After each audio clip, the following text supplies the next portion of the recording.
अस्सलामुअलैकुम। तो आज हम पढ़ेंगे हार्ट साउंड्स। अच्छा, तो हार्ट साउंड के नाम से ही ज़ाहिर है कि हार्ट के कॉन्ट्रैक्शन और रिलैक्शन के दौरान जो साउंड्स प्रोड्यूस होते हैं इसे हम क्या कहते हैं, हार्ट साउंड्स। ये नॉर्मल हार्ट साउंड्स भी हो सकते हैं और एबनॉर्मल हार्ट साउंड्स भी हो सकते हैं। ठीक है, तो पहले हम शुरू करते हैं S1 से, फिर S2 S3 और फिर आखिर में S4 हार्ट साउंड। अच्छा, तो ये इनको नेम दिया गया है। ठीक है, तो S1 जो हार्ट साउंड होता है तो ये हार्ट के प्रोसेस में सबसे पहले ये होता है। अच्छा, तो ये जो मैंने रेड मार्कर से ड्रॉ किया है ये है सिस्टोल प्रोसेस। अच्छा, ये कौन सा प्रोसेस है, सिस्टोल। और ये वाला कौन सा प्रोसेस है, डायस्टोल। ठीक है, और ये जो एक्सिस है ये टाइम इंटरवल है। ठीक है, टाइम इंटरवल। अच्छा, तो जो कि S1 साउंड है तो वो स्टार्ट ऑफ द सिस्टोल में प्रोड्यूस होता है और सिस्टोल के एंड में कौन सा प्रोड्यूस होता है, S2। अच्छा, अब इनका मैकेनिज्म को समझते हैं। ठीक है, तो सिस्टोल मतलब वेंट्रिकुलर कंट्रैक्शन। ठीक है, तो जिस तरह ही आर्टरिया से ब्लड आ जाता है टुवर्ड्स द वेंट्रिकल, ठीक है, टुवर्ड्स द राइट वेंट्रिकल और टुवर्ड्स द लेफ्ट वेंट्रिकल, तो ये वेंट्रिकल क्या हो जाता है, ये वेंट्रिकल कंट्रैक्ट होना शुरू हो जाता है। ठीक है, तो जिस तरह वेंट्रिकल कंट्रैक्ट होता है तो यहाँ पर जो बाइकस्पिड वाल्व था और यहाँ पर जो ट्राइकस्पिड वाल्व था वो क्या हो जाते हैं, वो क्लोज हो जाते हैं। ठीक है, तो क्या हो जाता है, बाइकस्पिड वाल्व क्लोजेस और ट्राइकस्पिड वाल्व क्या हो जाते हैं, ये दोनों बंद हो जाते हैं। क्योंकि अगर ये बंद ना हो जाए तो फिर ये वेंट्रिकल का ब्लड कहाँ चला जाएगा, वापस एट्रियम चला जाएगा। तो ये दोनों जब बंद हो जाते हैं तो ब्लड इससे टकरा जाता है, इस वेल्व से। ठीक है, लेट से ये वेल्व है और ये ब्लड जिस तरह इससे टकरा जाता है तो ये वापस आ जाता है। ठीक है, तो इससे ब्लड में वाइब्रेशन प्रोड्यूस हो जाते हैं और इस वाइब्रेशन से हमें एक साउंड प्रोड्यूस हो जाता है जिस साउंड को हम S1 साउंड कहते हैं। ठीक है, तो ये S1 साउंड का मैकेनिज्म था। अच्छा, अब S2 अगर तुम देखोगे तो ये तो बिल्कुल सिस्टोल के एंड में है। ठीक है, तो जिस तरह ही सिस्टोल का प्रोसेस बंद हो जाए तो सिस्टोल में क्या होता है कि लेफ्ट वेंट्रिकल ब्लड पास करता है टुवर्ड्स द आयोटा और जो राइट वेंट्रिकल है वो ब्लड पास करता है टुवर्ड्स द लंग्स। ठीक है, अच्छा, अब जिस तरह ही ये ब्लड पास कर देता है तो वेंट्रिकल फिर क्या हो जाते हैं, रिलैक्स होना शुरू हो जाते हैं। तो फिर जब ये आयोटा में जो ब्लड था, ठीक है, और लंग्स में जो ब्लड गया था वो फिर वापस आना चाहता है टुवर्ड्स द वेंट्रिकल्स। तो वापस प्रिवेंट करने से यहाँ पर दो वेल्व होते हैं। ठीक है, एक आयोटिक वेल्व है यहाँ पर और एक यहाँ पर पल्मोनरी वेल्व है। तो जिस तरह ब्लड वापस आता है तो यहाँ पर आयोटिक वेल्व भी खुल जाता है और पल्मोनरी वेल्व भी खुल जाता है। तो क्या हो जाता है, ये S1 में होता है। ठीक है, अब ये S2 में क्या होता है आयोटिक वेल्व भी क्लोज हो जाता है और पल्मोनरी वेल्व भी क्लोज हो जाता है। ठीक है, तो इन जब ये क्लोज हो जाते हैं तो ब्लड फिर वापस चला जाता है। इस ब्लड की वाइब्रेशन से हमें जो साउंड प्रोड्यूस होता है उस साउंड को हम क्या कहते हैं, S2 साउंड। अच्छा, कौन सा साउंड, S2 साउंड। अच्छा, अब जो कि तीसरा साउंड है वो है S3 और फिर जो चौथा साउंड है वो S4। अब ये कौन सा फेज स्टार्ट हो गया, डायस्टोलिक फेज। ठीक है, अब डायस्टोल में क्या होता है, डायस्टोल में वेंट्रिकल रिलैक्स होते हैं। ठीक है, तो डायस्टोल के 3 फेजेस होते हैं। ठीक है, कितने फेजेस होते हैं, फर्स्ट फेजेस को हम कहते हैं अर्ली डायस्टोल, सेकंड फेज को हम कहते हैं मिड डायस्टोल और थर्ड फेज को हम कहते हैं लेट डायस्टोल। अच्छा, अब अर्ली डायस्टोल में क्या होता है, जिस तरह ही ये बाइकस्पिड और ट्राइकस्पिड वेल्व खुल जाते हैं ना, तो आर्टरियम में जो ब्लड होता है वो डायरेक्ट किधर आ जाता है, टुवर्ड्स द वेंट्रिकल आ जाता है।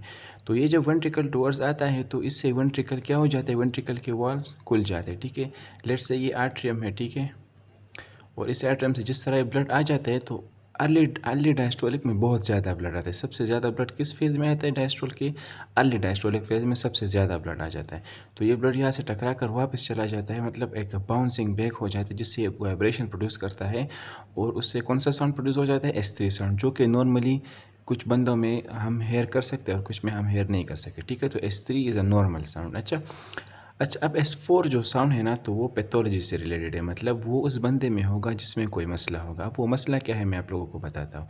तो इससे जो वापस वाइब्रेशन प्रोड्यूस होगा तो वो कौन सा साउंड प्रोड्यूस होगा, वो उससे S3 साउंड प्रोड्यूस होगा। ठीक है, तो S3 साउंड कहाँ प्रोड्यूस होता है अर्ली डायस्टोलिक पीरियड में। अच्छा, अब S4 की बारी। फिर मिड डायस्टोलिक पीरियड आ जाता है, फिर late diastolic period. Late diastolic period में क्या हो जाता है कि आर्टरिया कंट्रैक्ट होता है, ठीक है। आप लोगों को कि यार डायस्टोल में तो शुरू से ही आर्टरिया कंट्रैक्ट होता है। मैंने आप लोगों को प्रीवियस लेक्चर में बताया था कि आर्टरिया लेट डायस्टोलिक पीरियड में क्या होगा, कंट्रैक्ट होगा। मतलब 80% ब्लड जो है ना यहाँ पर ये आर्टरी ये वेंट्रिकल को दे चुका है। अब जो बाकी का 20% ब्लड रह गया ये तब आर्टरी देगा लेट डायस्टोलिक पीरियड में, और ये जब आर्टरिया कॉन्ट्रैक्ट होगा, ठीक है। लेट से एक बंदा है उसका वेंट्रिकल स्टिफन है, क्या है स्टिफन, मतलब कि इतना आसानी से नहीं खुल रहा, ठीक है। तो जब आर्ट्रियम में 20% ब्लड रह जाता है, ठीक है, तो फिर ये क्या करेगा, कंट्रैक्ट करेगा कि यार ये 20% ब्लड भी वेंट्रिकल में चला जाए। तो जब ये कंट्रैक्ट करेगा तो ये ब्लड आएगा, तो फिर ये ब्लड बहुत ज़्यादा रेजिस्टेंस के ख़िलाफ़ आएगा, क्योंकि वेंट्रिकल जो है वो क्या है, स्टिफ है। तो वेंट्रिकल क्या होंगे इसके लिए, वेंट्रिकल मस्ट बी स्टिफन्ड, ठीक है। तो वेंट्रिकल स्टिफ होते हैं, तो जिस तरह ये ब्लड इस रेजिस्टेंस के ख़िलाफ़ आता है तो इसकी वजह से एक वाइब्रेशन प्रोड्यूस होता है जिसे हम S4 साउंड कहते हैं, ठीक है।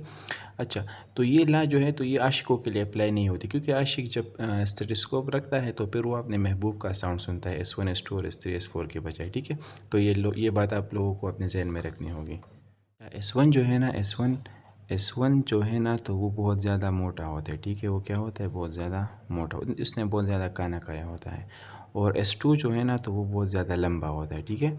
अब क्या मतलब S1 लंबा और S2 मोटा। अच्छा, S1 जो है ना इसकी फ्रिक्वेंसी बहुत ज़्यादा क्या होती है, कम होती है, ठीक है। और इसका जो ड्यूरेशन है ना तो वो क्या होता है, वो ज़्यादा होता है। On the other hand S2 जो साउंड है ना तो इसकी फ्रिक्वेंसी तो बहुत ज़्यादा होती है, मगर इसका ड्यूरेशन S1 के मुकाबले में कम होता है। तो ये पॉइंट आप लोगों को याद रखना होगा। अच्छा अब दूसरी बात, वर्क आउटपुट ऑफ हार्ट। अच्छा, तो मतलब हार्ट जब ये पंपिंग करता है, ये सारा मैकेनिज़्म हार्ट करते हैं, तो इसके लिए तो हार्ट को एनर्जी चाहिए होगी, ठीक है। वो उस एनर्जी को कन्वर्ट करेगा इनटू द वर्क, ठीक है। जिस तरह हमने फिज़िक्स में एनर्जी वर्क थ्योरम पढ़ा था कि एनर्जी वर्क में कन्वर्ट होगा और वर्क एनर्जी में कन्वर्ट होगा, ठीक है। तो इसमें जो हार्ट है ये एनर्जी किस में कन्वर्ट करता है, टुवर्ड्स द वर्क। अच्छा, तो दो टाइप का वर्क हार्ट करता है, ठीक है। एक वर्क जो है वो है वॉल्यूम प्रेशर वर्क। इसमें हार्ट क्या करता है कि वेन्स में जो ब्लड होता है ना, वेन्स में तो वो तो लो प्रेशर होता है, ठीक है। उसमें जो ब्लड होता है इसमें प्रेशर कितना होता है, लो। और आर्टरीज़ में जो ब्लड होता है तो वो उसका प्रेशर क्या होता है, उसका प्रेशर हाई होता है और वेंस का प्रेशर लो होता है। अच्छा, जब आर्टरीज़ में ब्लड टुवर्ड्स वेंस जाता है तो ये तो खुद भी जा सकता है, क्योंकि ये टुवर्ड्स हाई प्रेशर से टुवर्ड्स लो प्रेशर, ये तो मतलब ये दुनिया का कानून है कि एक चीज़ high concentration towards low concentration, towards high energy towards low energy, from high pressure towards low pressure. तो यहाँ पर तो आर्टरी से तो ब्लड चला जाएगा टुवर्ड्स द वेन्स, क्योंकि आर्टरीज़ का प्रेशर हाई है, बट वेन्स से ब्लड आर्टरीज़ में अंदर करना, इसके लिए तो आपको प्रेशर चाहिए होगा। अब आप लोग को कि यार वेन से ब्लड हार्ट तो वेन से आर्टरीज को ब्लड नहीं पहुंचाता। तो अगर आप जनरल मैकेनिज्म को समझोगे ना, लेट से ये हार्ट है इसने ब्लड पंप किया टुवर्ड्स द बॉडी, ठीक है। ये लेट से ये आर्टरी, इसमें प्रेशर हाई है, ये ऑर्गन को ब्लड आ गया। अच्छा, क्या ऑर्गन है यहाँ पर ब्लड, ये लेट से ये ऑर्गन है, ठीक है, यहाँ पर ब्लड आ गया। अब इस ऑर्गन से क्या जाएगा, वेन्स टुवर्ड्स द हार्ट। अब आर्टरी से यहाँ तक आना towards the veins, it is a easy process, ठीक है, क्योंकि यहाँ पर प्रेशर हाई होता है, यहाँ पर प्रेशर कम होता है। अब इस वेन से वापस आर्टरीज को ब्लड देना, ये किसका काम है, ये हार्ट का काम है। अब हार्ट एनर्जी ज़ाया करेगा कि ये ब्लड जो वेन्स में है ये मैं किधर ले जाऊँ, towards the arteries. So for this heart has to put a lot of energy. तो इस वर्क को हम क्या कहते हैं, वॉल्यूम प्रेशर वर्क। अच्छा, अब दूसरा कौन सा वर्क है, दूसरा वर्क है वेलोसिटी ऑफ द ब्लड। अच्छा, इसके लिए बहुत कम एनर्जी चाहिए, वो क्यों, क्योंकि ब्लड जब आर्टरीज में आ जाता है तो इसे हाई प्रेशर में कंट्रैक्ट करने की ये क्या, इसकी वेलोसिटी इंक्रीज़ हो जाए। तो वेलोसिटी इंक्रीज़ करना ये इतना एनर्जी नहीं चाहता है जितना कि ये लो प्रेशर से हाई प्रेशर की टुवर्ड्स आना। लेट्स से ये इसकी मिसाल ऐसी है ना कि एक बंदा यहाँ पर खड़ा है, ठीक है, उसके साथ एक रस्सी है, ठीक है, और इस रस्सी पर नीचे एक दूसरा बंदा है। अब लेट्स से ये बंदा ऊपर है, ठीक है, एक बिल्डिंग पर है। ये इस रस्सी को इस बंदे से बंधा है, ये इस रस्सी को ऊपर खींच रहा है, खींच रहा है, खींच रहा है।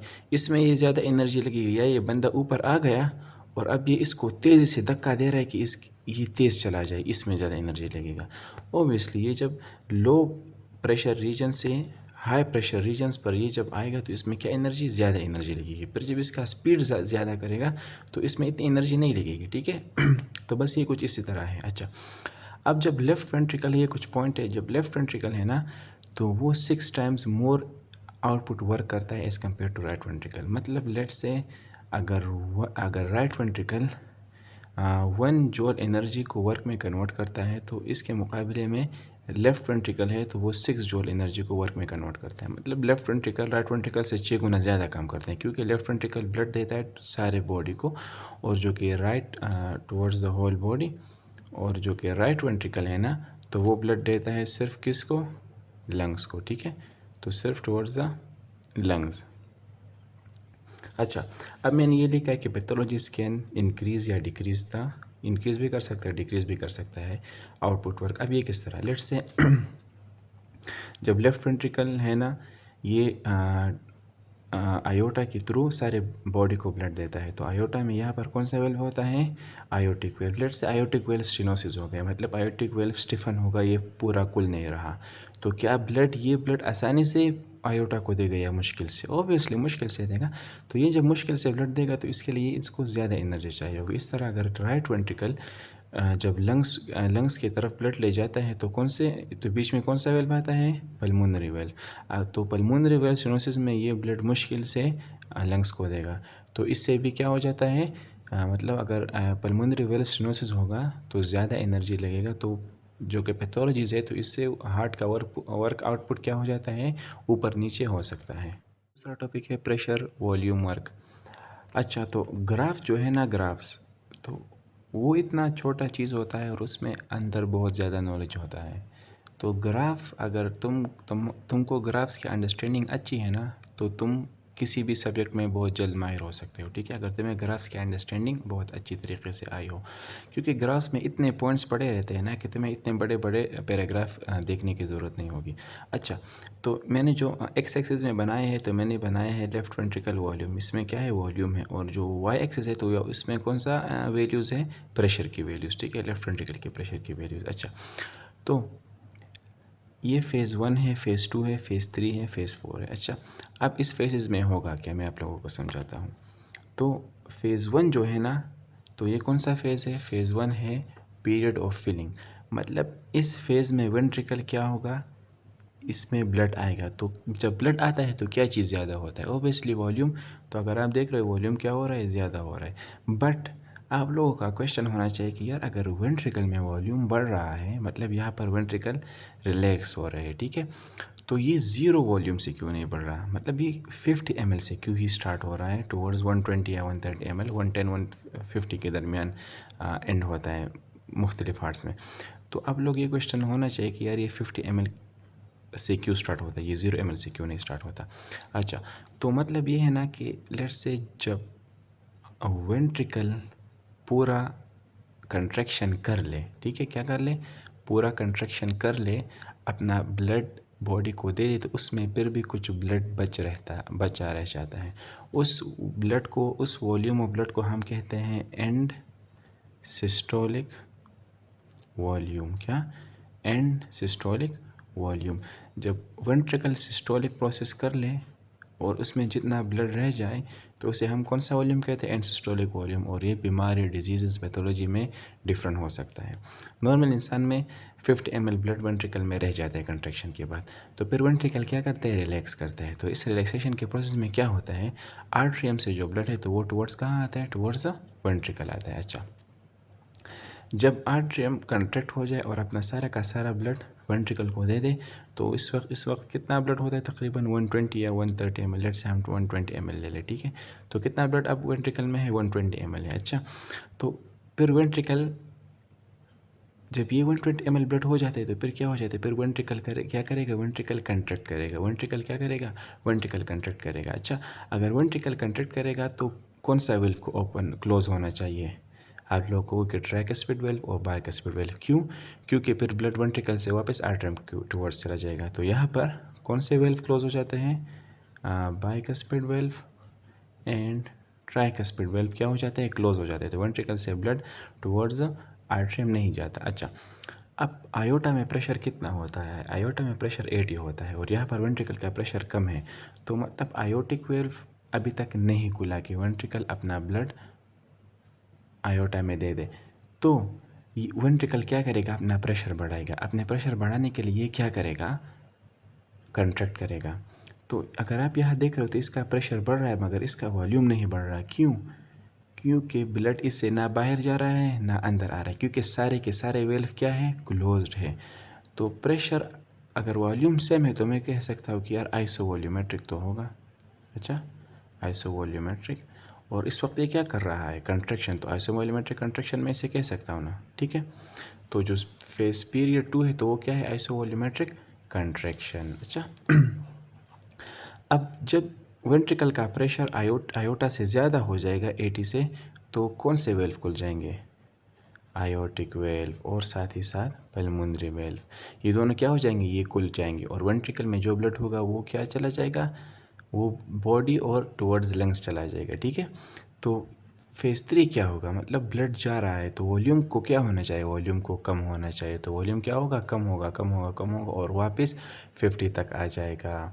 अच्छा, तो इस फेज़ को हम क्या कहते हैं? इस फेज़ को हम आसान सा नाम है पीरियड ऑफ इजेक्शन। मतलब पीरियड 3 में वेंट्रिकल क्या कर रहा है? अपना ब्लड बॉडी को दे रहा है। इसे हम कौन सा पीरियड कहते हैं? Period of ejection. अच्छा, जब ये ब्लड अपना सारा बॉडी को दे दे तो फिर क्या होता है? ठीक है, फिर यहाँ पर आयोटा का जो प्रेशर है वो ज़्यादा रहता है और वेंट्रिकल का प्रेशर कम होना स्टार्ट हो जाता है, ठीक है। तो यहाँ पर कौन सा वेल्व क्लोज होगा? Aortic valve and pulmonary valve, क्योंकि उसका प्रेशर ज़्यादा था तो ब्लड वापस आएगा टुवर्ड्स द वेंट्रिकल और वेंट्रिकल के ये दोनों वेल्व क्लोज हो जाएंगे। अच्छा, फिर वेंट्रिकल क्या करेगा? वेंट्रिकल में तो और ब्लड नहीं आएगा। क्यों नहीं आएगा? क्योंकि आयोटिक वेल्व और पल्मोनरी वेल्व भी क्लोज है और बाइकस्पिड और ट्राइकस्पिड वेल्व भी क्लोज है, ठीक है। और फिर वेंट्रिकल क्या कर रहा है? फिर वेंट्रिकल कोशिश करेगा कि यार मैं अब रिलैक्स होना चाहता हूँ क्योंकि मुझे ब्लड चाहिए। और उस ब्लड चाहने के लिए क्या करेगा? ये अपना प्रेशर कम करेगा। तो ये क्या करेगा? रिलैक्स होगा और इसका वॉल्यूम में चेंज भी नहीं आ रहा है। क्यों? क्योंकि इसमें ब्लड ना आ रहा है ना जा रहा है। तो मैं आइसोवॉल्यूमेट्रिक तो कह सकता हूँ ना, आइसोवॉल्यूमेट्रिक। और इस वक्त ये क्या कर रहा है? रिलैक्सेशन, ठीक है। तो आइसोवॉल्यूमेट्रिक रिलैक्सेशन पीरियड भी हम इसे कहते हैं। तो पीरियड 4 कौन सा पीरियड है? पीरियड 4 है आइसोवॉल्यूमेट्रिक रिलैक्सेशन, ठीक है। अच्छा, अब आइसोवॉल्यूमेट्रिक रिलैक्सेशन होगा होगा होगा होगा कहाँ तक होगा? जब तक बाइकस्पिड वेल्व और ट्राइकस्पिड वेल्व खुल ना जाए। जब बाइकस्पिड वेल्व और ट्राइकस्पिड वेल्व जिस तरह खुल जाए तो ब्लड आर्टरिया और आर्टरियम से किधर आ जाएगा? टुवर्ड्स द वेंट्रिकल और फिर से ये प्रोसेस स्टार्ट हो जाएगा, ठीक है। अच्छा, अब मैंने यहाँ पर लिखा है external work output of the heart. अच्छा, फिजिक्स में आप लोगों ने एनर्जी का फार्मूला पढ़ा होगा, PV, ठीक है। प्रेशर और वॉल्यूम के कंसंट्रेशन से जो यूनिट बनता है तो वो एनर्जी। तो ये शेडेड एरिया जो है ना, तो ये असल में हार्ट का आउटपुट वर्क है कि हार्ट ने कितना काम किया। अक्सर हम पेशेंट में ये ग्राफ मालूम कर लेते हैं और इस ग्राफ से हम उस पेशेंट का हार्ट जितना वर्क परफॉर्म कर रहा है वो मालूम करते हैं, ठीक है। अच्छा, अब ये जो एक्सटर्नल वर्क आउटपुट है ये ज़्यादा कब होगा, ये कम कब होगा? ये तो आप लोग बहुत आसान तरीके से कर सकते हो। अच्छा, लेट्स से मैं कहता हूँ कि मैंने एक ऐसे मेडिसिन दी है कि जिससे वेंट्रिकल और भी रिलैक्स हो सकता है, मतलब उसमें ब्लड की गुंजाइश और भी आ सकती है।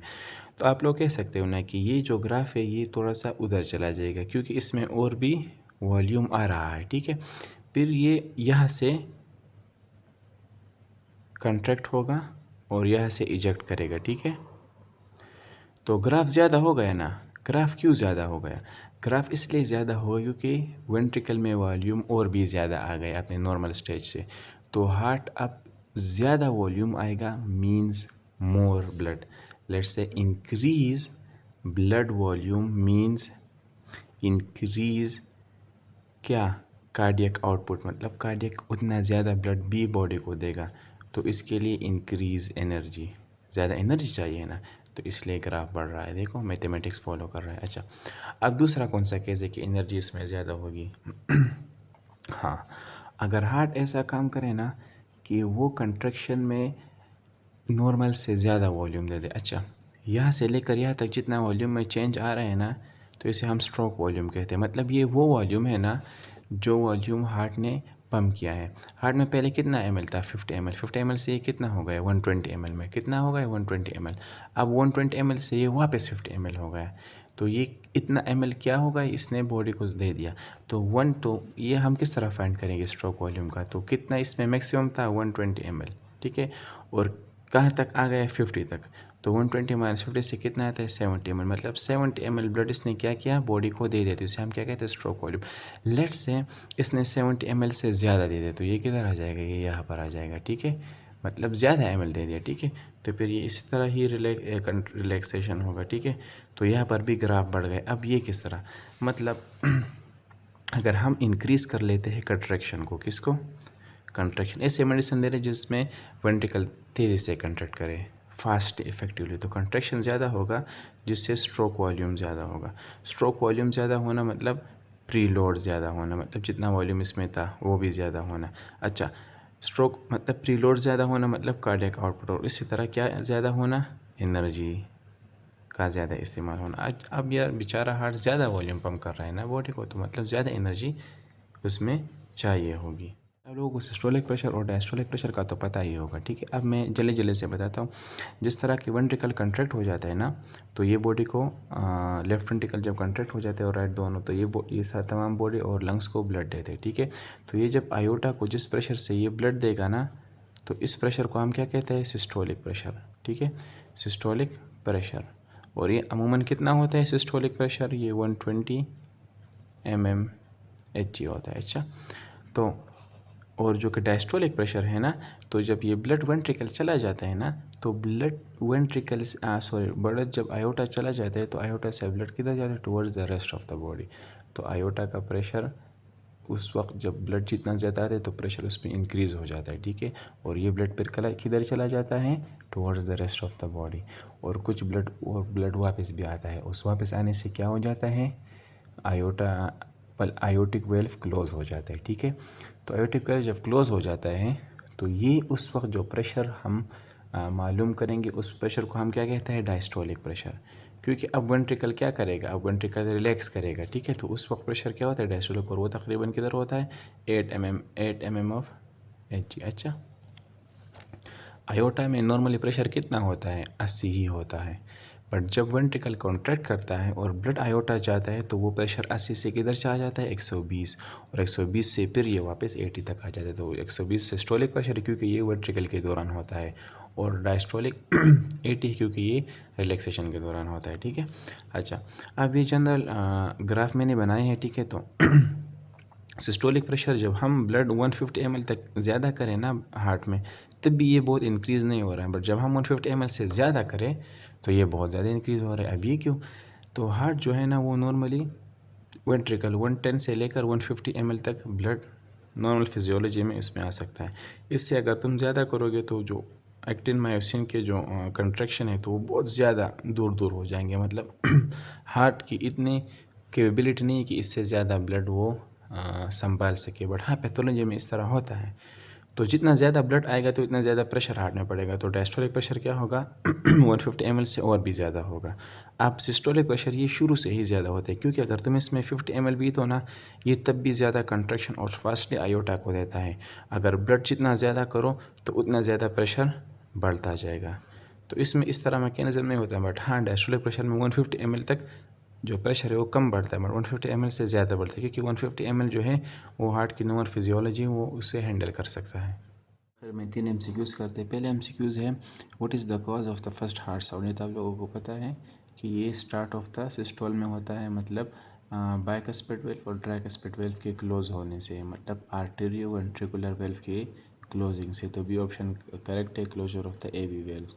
अच्छा, दूसरा MCQs है क्या 65 years old patient with aortic stenosis present with a loud high pitched murmur during systole compared to a normal heart, which of the following best explains why this patient's heart requires significantly more work to eject blood?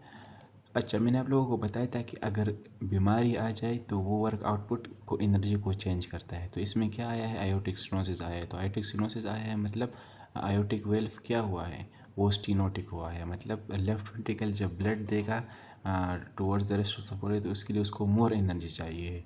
मतलब अगर blood की जो kinetic energy है उसकी velocity बढ़ाने के लिए उसको कितनी एनर्जी चाहिए, नॉर्मल से ज़्यादा।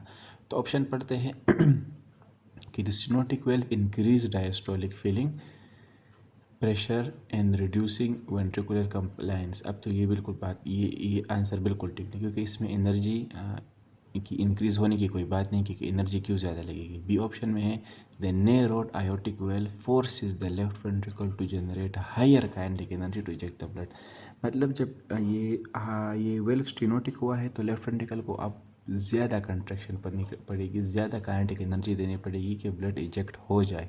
तो B option is the correct, क्योंकि इसमें ये ज़्यादा एनर्जी देगा। C option aortic valve fails to close properly causing a regurgitation the in volume overload, ये भी बिल्कुल ठीक नहीं है। D option the right ventricle compensate by increasing in systolic pressure, इसमें भी एनर्जी इंक्रीज होने की कोई बात नहीं की। लास्ट एमसीक्यूज है, a patient with chronic hypertension, अच्छे से हाइपरटेंशन है, undergoes eco cardiography revealing thick and left ventricle. तो वेंट्रिकल की क्या हुआ है, हाइपरट्रोफी हुआ है, मतलब वेंट्रिकल थिक हुआ है। क्यों, हाइपरटेंशन की वजह से। तो कहते हैं कि अडेप्टेशन क्यों हुई है। तो लेट से कि ब्लड प्रेशर हाई है, मतलब ब्लड प्रेशर क्यों होता है, अक्सर टोटल पेरिफेरल रेजिस्टेंस ज़्यादा होता है, मतलब वेजो कंस्ट्रिक्शन होता है तो प्रेशर ज़्यादा होता है, तो हार्ट को कंट्रैक्शन में ज़्यादा तकलीफ होती है। तो हार्ट क्या करता है कि वेंट्रिकल के जो मास है वो ज़्यादा हो जाता है। मसल्स का मास, मसल के सेल की जो सार्कोमेर की यूनिट जो लेंथ है वो क्या हो जाती है, वो ज़्यादा हो जाते हैं। तो इसे हम कहते हैं वेंट्रिकल हाइपरट्रोफी। तो ये क्यों होता है, ये तब होता है क्योंकि हार्ट बेचारे को ज़्यादा प्रेशर चाहिए, तो वो अपने अंदर अडेप्टेशन पैदा कर लेता है। तो ए ऑप्शन है the heart dilates to reduce wall tension per the law of Laplace. Heart to dilate नहीं होता, हार्ट का हाइपरट्रोफी होते हैं, मसल ज़्यादा होता है, मास।